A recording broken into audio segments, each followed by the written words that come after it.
L'état d'esprit pour avoir un homme de qualité. Bonjour à toutes, c'est Fabrice Julien, coach auteur, expert en séduction depuis 2010 et dans cette vidéo, je vais répondre à une question qu'on m'a posée sur Instagram. Donc suivez-moi sur Instagram, les liens sont dans la description de la vidéo pour trouver mon Insta. Alors si vous êtes intéressé, vous trouverez, déroulez la description. Donc la question qu'on m'a posée sur Instagram, c'est, en gros, la personne me disait qu'elle voulait trouver un mec rapidement, elle voulait se caser rapidement parce que dans ma culture, on se case tôt. Je me sens jugée par rapport à mes deux sœurs, dont une plus jeune qui est déjà casée. Et elle a 26 ans, cette personne. Donc voilà. Donc, je vais répondre à cette question. Donc, comment trouver un mec de qualité? Ça me permet de développer le bon état d'esprit pour trouver un mec de qualité parce que là, clairement, on n'est pas dans le bon état d'esprit. Je vous dis tout juste après l'intro. Mais avant de commencer, je vous offre un guide gratuit sur la séduction ainsi qu'une série de conseils gratuits eux aussi par email. Pour les recevoir, si vous êtes intéressé, c'est très simple. Cliquez sur le premier lien dans la description de la vidéo. Si vous êtes motivé, vous le trouverez. Abonnez-vous et activez la cloche parce que si vous ne le faites pas, YouTube ne vous préviendra pas à la sortie des prochaines vidéos et vous allez rater des pépites. Mettez un like pour me faire savoir que vous pensez que cette vidéo est utile et pour que j'en fasse d'autres comme ça ou sur ce thème-là. Si vous pensez que ce contenu est utile, partagez-le en public ou en privé, je comprendrai. Vous pouvez aussi me laisser un commentaire, je les lis tous et j'y répondrai avec grand plaisir. Alors tout d'abord, la personne qui m'envoie ce message, je comprends, elle a une pression à être en couple. Elle a une pression à trouver un homme. Mais 26 ans, c'est jeune. 26 ans, c'est très jeune. Donc se dire je dois absolument trouver un mec à 26 ans, c'est un truc qu'on peut décliner. Moi je vois des filles de 18 ans qui se disent il faut absolument que je sois en couple. Pourquoi? Pourquoi absolument? Tu peux être en couple si tu rencontres un mec super et qui te convient, avec qui c'est super, et dans ce cas-là ne le laisse pas filer effectivement. Mais être en couple à tout prix, faire marcher une relation à tout prix alors que c'est bancal, avec un mec qui finalement te convient pas plus que ça, qui est un connard avec toi, etc. alors que tu as 18 ans et que tu as la vie devant toi, pourquoi? Tu vois, mais on a toujours l'impression que si c'est pas lui, ça sera le dernier, que si c'est pas lui, c'est pas possible, que si c'est pas maintenant, on n'y arrivera jamais, etc. Je vous rappelle une chose simple, il en suffit d'un, d'accord, pour toute la vie, d'accord. Donc ça, c'est un truc à bien comprendre. Ensuite, 26 ans, c'est super jeune, vous avez toute la vie devant vous. Tous ces gens qui se stressent entre 18 et 30 ans à trouver l'homme de leur vie, et puis qui finalement passent une vie de stress dans des relations, à essayer de faire marcher des relations qui leur conviennent pas, et puis des relations de merde, etc. Moi, j'en ai connu des nanas qui m'ont dit moi j'ai 34 ans, c'est la première fois que je baise avec un mec plus jeune que moi, c'était trop bon, etc. J'ai passé 10 ans avec un mec dans une relation de merde, j'ai même pas de gosse, j'ai rien, j'ai raté ma vie, tu vois. Donc, je vous dis pas, parce que les filles qui disent moi je veux jamais me caser, je veux faire que profiter, c'est pas pour moi, tout ça, c'est maladif aussi. Donc c'est maladif si tu veux te caser à tout prix, si tu jures que par le couple. C'est maladif aussi si tu fuis le couple, si tu veux pas te caser, voilà. Mais dans la vie, on fait sa vie, et quand on trouve quelqu'un de super, eh ben on se met avec, tu vois. C'est ça le bon état d'esprit pour avoir un mec de qualité pour toi. D'ailleurs, un mec de qualité pour toi ne sera pas forcément un mec de qualité pour une autre, tu vois. Donc ça, c'est un truc à bien comprendre. En gros, si vous vous précipitez dans un couple, vous vous coupez d'autres rencontres. Vous prenez le risque de vous tromper, et de mettre beaucoup d'énergie à faire marcher une relation de merde. Parce que plus vous allez investir dans une relation avec un mec, parce que c'est le premier qui était là, vous avez eu un léger coup de cœur, mais vous auriez pu en avoir d'autres, tu vois. Et puis alors après, par cohérence, vous investissez beaucoup dans cette relation, et c'est inadmissible pour vous que ça ne marche pas, et ben c'est très compliqué. Alors que si, bon, ce mec, vous aviez baisé 2 fois avec, et puis après, ciao, et que vous aviez laissé de la place à la vie pour vous envoyer quelqu'un qui vous correspond vraiment, quelqu'un avec qui ça marche, ben ça serait une autre histoire, tu vois. Des nanas qui se mettent dans des relations de merde parce qu'elles sont trop pressées, j'en vois beaucoup, tu vois. Donc ça, c'est la première chose à bien comprendre, c'est que si vous vous précipitez avec le premier venu de peur de ne pas y arriver, ça ne laisse pas la place à la vie pour vous envoyer quelqu'un, ça vibre pas bien, ça vibre peur de ne pas y arriver, ça laisse pas la place à la vie pour vous envoyer quelqu'un de bien. Et la deuxième chose, c'est qu'après, vous investissez dans des relations de merde et que par cohérence, vous voulez à tout prix faire marcher des trucs, un truc qui est bancal, tu vois, un truc qui est tout à fait bancal. Donc moi je vois ça par exemple, là je coach un mec sur Mythique, il parle à des nanas, les nanas lui disent « Ah oui, on se voit samedi prochain, super, t'as l'air d'un mec bien et tout. » Et puis le vendredi soir, « Désolé, ce soir j'ai fait un rendez-vous avec un mec, ça s'est bien passé, donc je sens que le courant passe un peu, donc on se voit pas demain. » Ben, de mon point de vue, moi le mec je le connais, c'est un mec bien, c'est un mec pas trop mal physiquement, un mec qui a de l'éducation, un mec qui a des valeurs avec les femmes, tu vois, c'est peut-être aussi pour ça qu'il se fait bouffer. Donc, la nana lui dit, j'ai rencontré un mec, ça sent la rencontre avec un mec légèrement sexy, mais qui la rend, tu vois, comment, elle a passé une heure de rendez-vous avec un gars, comment elle peut dire, j'envoie valser tous les autres prétendants, je ne fais plus de rencontres, tu vois. Moi, je suis pour vous dire, faites du multidating. Quand vous êtes en dating, je ne vous dis pas de coucher avec tous les mecs, hein, mais je vous dis, rencontrez plusieurs mecs et choisissez après. Pourquoi se précipiter sur le premier venu? Souvent, avec les nanas, c'est ça, c'est premier arrivé, premier servi. Et alors, moi le premier d'ailleurs, hein, c'est-à-dire que je grille la priorité à d'autres mecs en sexualisant, je couche avec la fille, puis alors après, elle me supplie de la revoir, de machin. Non mais moi, je me suis jamais engagé, tu vois. Donc, je plaide coupable. Mais c'est comme ça aussi que vous vous faites avoir. Pourquoi tu annules tous tes rendez-vous de la semaine parce que tu as bu un verre qui s'est pas trop mal passé avec un mec? Tu ne le connais pas, ce mec. Tu as passé une heure avec lui, tu as donné une image peut-être fausse de lui, peut-être qu'il t'a menti, peut-être qu'il t'a charmé, mais il t'a charmé, mais attends, pas parce qu'il t'a charmé en une heure autour d'un verre qu'il est charmant dans la vie, hein, tu vois. Donc ça, c'est des choses à bien comprendre. Il y a beaucoup de peurs qu'ont les femmes, qui est la peur, par exemple, de ne pas y arriver, de ne pas se caser, de ne pas trouver la bonne personne. Voilà. Donc, moi, je vous dis, faites des rencontres, n'ayez pas peur de flirter. Beaucoup de femmes ont peur de rencontrer de nouvelles personnes, beaucoup de femmes ont peur de sexualiser, de flirter. Du coup, elles se cachent derrière l'excuse. Un mec qui sexualise, c'est forcément un queutard. Par contre, un mec qui ne sexualise pas, je ne couche pas avec, il n'y a pas d'excitation. Tu vois. Donc, c'est aberrant. D'accord ? Donc, dépassez votre peur de flirter, dépassez votre peur de rencontrer des nouvelles personnes, dépassez votre peur... Voilà, je vais vous prendre un exemple. Imaginez un mec qui vient vous voir et qui vous dit « Je suis triste et déprimé, je suis malheureux, je serai heureux seulement le jour où j'aurai rencontré une femme super. Est-ce que tu veux être ma petite copine ?» Ça sent le désespoir, ça sent le mal-être, ça sent la peur, ça sent le... Ça sent mauvais. Ce mec, il va annihiler toute attirance en vous disant ça. Et bien, c'est ce que beaucoup de femmes communiquent, effectivement, elles ne le disent pas avec les mots, mais elles le communiquent dans leur rendez-vous, dans leur encart, dans leur manière de draguer. Ça va pas, ça ne va pas. Donc, aussi, il y a beaucoup de femmes qui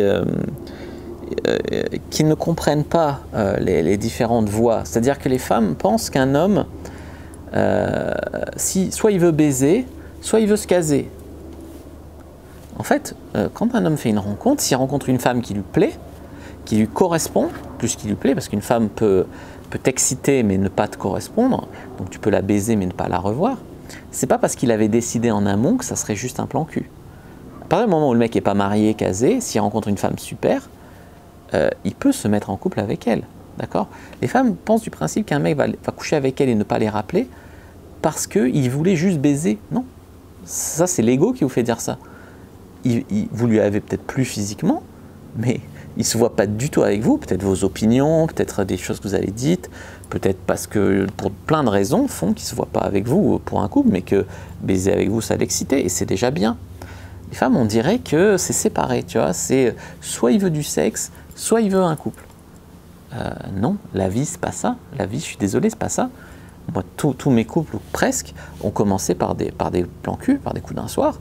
Tu rencontres une fille, tu couches avec elle, c'est super. Tu t'aperçois qu'elle est intelligente, tu t'aperçois que vous avez des projets communs, tu t'aperçois que... Et tu te dis, bah, pourquoi pas un couple, tu vois. Ça marche pas en mode, je vais pas coucher avec lui, je vais le frustrer, c'est comme ça qu'il me voudra. Non, le mec, tu le frustres. Soit il en trouve une autre, soit pour se défrustrer, il couche avec toi, mais après, le résultat est le même. Hein. Il ne se mettra pas en couple avec toi parce que tu l'as frustré. Donc, si les mecs couchent avec vous mais ne vous rappellent pas, c'est soit des mecs qui ne vous correspondent pas, soit que vous communiquez des choses qui font qu'on n'a pas envie de se mettre en couple avec vous, mais qu'on a envie de vous baiser. Et c'est déjà bien. qu'on ait envie de coucher avec vous, tu vois. Il y a des femmes, les mecs n'ont pas envie de leur corps et elles sont malheureuses, tu vois. Elles sont unattractive, comme disent les Américains. Donc, vous n'avez pas envie de ne pas être attirante. C'est bien d'être attirante. Mais c'est pas le problème qui fait que les mecs se mettent pas en couple avec vous. Moi, je vois des filles qui disent c'est parce que je suis sexy que les mecs se mettent pas en couple. C'est aberrant. On veut tous une copine sexy. C'est aberrant d'entendre des choses comme ça, tu vois. Donc, c'est un mauvais état d'esprit, tu vois. Souvent, les femmes, elles voient le dating comme vite, vite me recaser, vite, vite me caser. Du coup, elles prennent le premier venu qui va boire un verre avec elles, qui est légèrement charmant, et elles essayent de faire marcher cette relation. Mais c'est pas ça la vie. C'est pas ça la vie, tu vois. Bâtissez-vous une vie dans laquelle vous vibrez bien, dans laquelle vous êtes une femme de qualité, une vie qui peut attirer une personne qui vous correspond. Je sais pas, mettons que vous êtes très nature, très cool, etc. et que vous vivez une vie dans un monde agressif, dans un monde urbain, dans un monde... voilà. Donnez-vous déjà les moyens d'attirer une personne comme vous aimez en étant vous-même une personne qui vibre sur les ondes que vous aimez, tu vois. Je sais pas, si tu travailles dans le trading et que ton rêve c'est de rencontrer un mec qui est nature et cool, tu vibres pas dans le bon monde, tu vois. Donc déjà, si vous voulez rencontrer un mec sportif et que vous-même vous êtes une larve sur votre canapé en surpoids et qui a jamais fait de sport de sa vie, ça va pas non plus, tu vois. Donc donnez-vous les moyens d'avoir une vie qui peut attirer un homme comme vous voulez, déjà en 1. Et en 2, allez à la salle de sport, oubliez le résultat et focussez-vous sur l'action. Tiens, on va parler de la salle de sport. La salle de sport, le résultat que vous voulez, c'est avoir un joli corps, d'accord ? Être en bonne santé, comme disent les hypocrites, c'est avoir un joli corps. Maintenant, ça c'est le résultat. Le chemin, c'est aller tous les jours ou presque à la salle, aller à la salle 5 fois par semaine, manger mieux, bâtir une bonne relation avec soi-même, devenir une meilleure version de soi-même, etc. Donc c'est le chemin qui t'amène au résultat. Si tu y vas que pour le résultat, tu te décourages ou tu fais n'importe quoi. Si tu y vas que pour le résultat, tu mets des poids trop lourds, tu te blesses. Si tu y vas que pour le résultat, tu tiens 3 jours et tu arrêtes ton abonnement. Ou tu continues à payer ton abonnement alors que tu y vas plus à la salle. Tu vois, donc ça ne va pas de vouloir tout de suite le résultat comme ça. Il faut apprécier le chemin. Donc devenez une meilleure version de vous-même en faisant ce que j'ai dit, en essayant de vibrer pour attirer une personne qui vous plairait. Et même, vous aurez la satisfaction de devenir une version de vous-même. Il y a des chances que vous datiez des gens que vous n'auriez jamais daté autrement. Et donnez-vous les moyens de dater différentes personnes. Il y a des gens qui reproduisent le même schéma sans cesse. Il y a des gens qui vibrent victimes, tu vois, à cause de traumas passés, à cause d'un schéma, à cause d'un type de mec, elles ont décidé que c'était leur genre. J'y peux rien, c'est mon genre, les mecs violents. Si t'es pas heureuse, si t'es heureuse comme ça, moi, ça me va, hein, c'est pas moi qu'on tape. Mais si vous êtes malheureuse comme ça, faites quelque chose pour changer, faites une thérapie, bâtissez une bonne relation avec vous-même. Souvent les meufs qui vibrent victimes comme ça, elles ont une très mauvaise estime d'elles-mêmes, il y a des choses à travailler, tu vois. Alors évidemment, il y a des chaînes YouTube qui vont vous vendre des méthodes miracles, des petites stratégies un peu malsaines, des petits jeux de pouvoir, soyez pas acquise, faites silence radio. Tout ça, c'est de la facilité, c'est lâche, c'est du vernis, c'est nul, tu vois. La chose qui fera que vous serez épanoui et que vous rencontrerez des personnes à qui ça vibre vraiment, si ça marche, leur stratégie, c'est de la chance. Hein. D'accord ? C'est sortir, flirter, faire des rencontres, coucher si vous avez envie de coucher, couchez pas si vous n'avez pas envie de coucher, devenir une meilleure version de vous-même, faire du développement personnel, travailler sur vous-même, etc. Dépasser ce pattern interne qui fait que vous rencontrez toujours le même genre de mecs, toujours des mecs qui sont mauvais pour vous, qui vous mentent, qui font de vous des victimes, qui sont violents, voilà. Dépasser ce pattern interne, travailler dessus. Et puis, comprendre les hommes. Comprendre les hommes en mode, tu vois, beaucoup de femmes ne se rendent pas compte, par exemple, le stress, l'anxiété que les hommes ont dans la drague. Ça, c'est un truc que je me suis rendu compte en faisant ces vidéos pour femmes, hein, quasi bénévolement, parce que je vends quelques e-books, mais bon, je ne le mets pas plus en avant que ça dans mes vidéos. Je fais ça vraiment par passion. En fait, beaucoup de femmes ne se rendent pas compte qu'un homme, il a la trouille du rejet, il a la trouille du râteau. Les femmes ne se rendent pas compte à quel point sont agressives les autres femmes avec les hommes. À quel point la société est agressive envers les hommes qui osent draguer une femme. À quel point la société est castratrice pour les hommes. Violente, culpabilisante, humiliante, voilà, balance ton porc, etc. On est tous des porcs à leurs yeux, tu vois.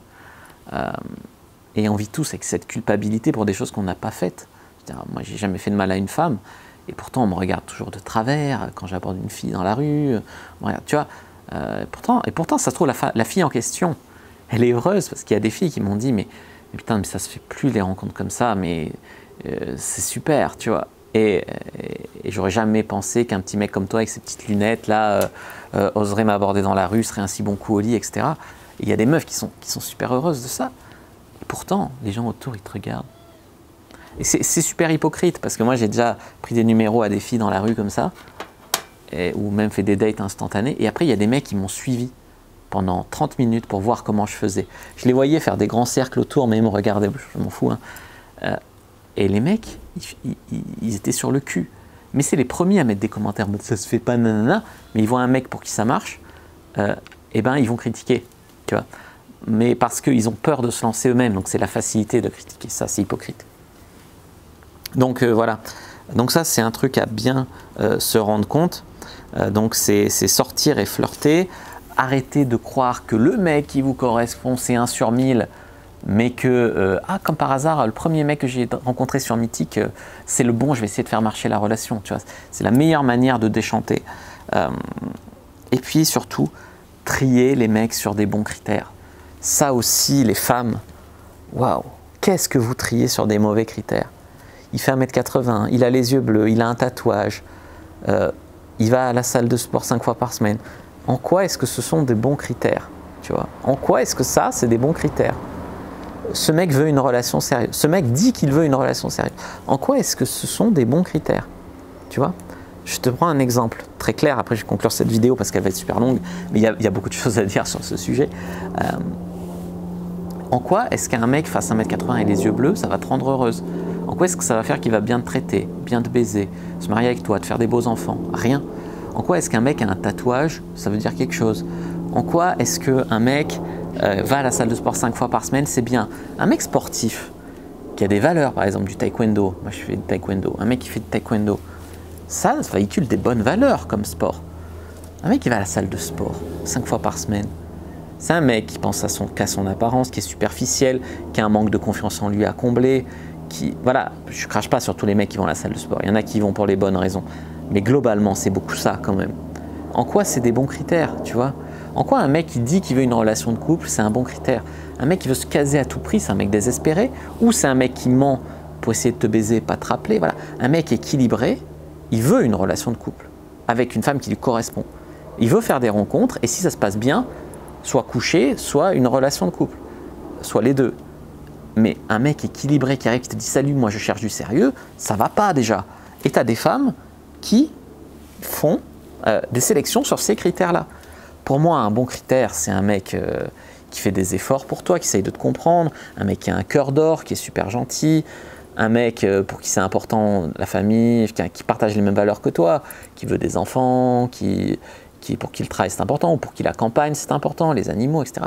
Moi, par exemple, j'aime beaucoup les animaux, tu vois. Un de mes projets, c'est de me retirer en Suisse avec mes poules, ma brebis et tout ça. Et il y a des femmes qui vont dire mais c'est pas fun, c'est nul. Mais moi vivre dans un 20 mètres carrés à Paris, ça ne m'intéresse pas, tu vois. Donc au contraire, il y a des femmes, ça va leur mettre des étoiles dans les yeux. Et les femmes que ça va pas faire vibrer, je vais pas me mettre en couple avec elles. Je vais pas m'enfermer dans un 20 mètres carrés à Paris pour 5 000 € de loyer, je caricature, pour leur faire plaisir. Il y a des mecs désespérés qui le feraient, hein, mais bon. Il y a des mecs qui le feront de bonne grâce aussi, tu vois. Et il y a des mecs à qui ça correspond. Mais moi, une fille, par contre, à qui ça met des étoiles dans les yeux, mon projet, je vais peut-être considérer une relation sérieuse avec elle. Une femme qui me dit, moi, je veux pas d'enfant, ça va déformer mon corps, nanana. En fait, moi, le but dans ma vie, c'est d'avoir un héritier ou une héritière, un descendant, tu vois, faire une famille heureuse. D'ailleurs, si je travaille aussi dur sur Internet et tout, c'est aussi pour mettre en sécurité une famille, c'est pas pour moi, par égoïsme ou par superficialité. Donc si les valeurs de base ne correspondent pas, il ne faut pas s'étonner si ça s'arrête au sexe. Mais je ne porte pas de jugement plus que ça, c'est-à-dire que je peux respecter une femme qui ne veut pas d'enfant, mais pas avec moi, avec un mec qui ne veut pas d'enfant. Voilà. Ou un mec qui en a déjà avec une autre et qui n'en veut plus. Voilà. Donc il faut quand même aussi se correspondre et trier sur les bons critères pour vous. Et les bons critères que votre copine frustrée vous a dit, ce n'est pas forcément les bons critères pour vous. Voilà les amis, ce que je voulais vous dire là-dessus. Donc voilà, n'hésitez pas à me faire vos retours dans les commentaires, vidéo très complète. N'hésitez pas à me faire vos retours dans les commentaires. Voilà, des propos un peu tranchants, mais il y a vraiment un fond de vérité, donc je vous invite vraiment à réfléchir. N'hésitez pas à regarder d'autres vidéos qui s'affichent à l'écran. Moi je vous dis à bientôt et que le dieu de la séduction soit avec vous les amis.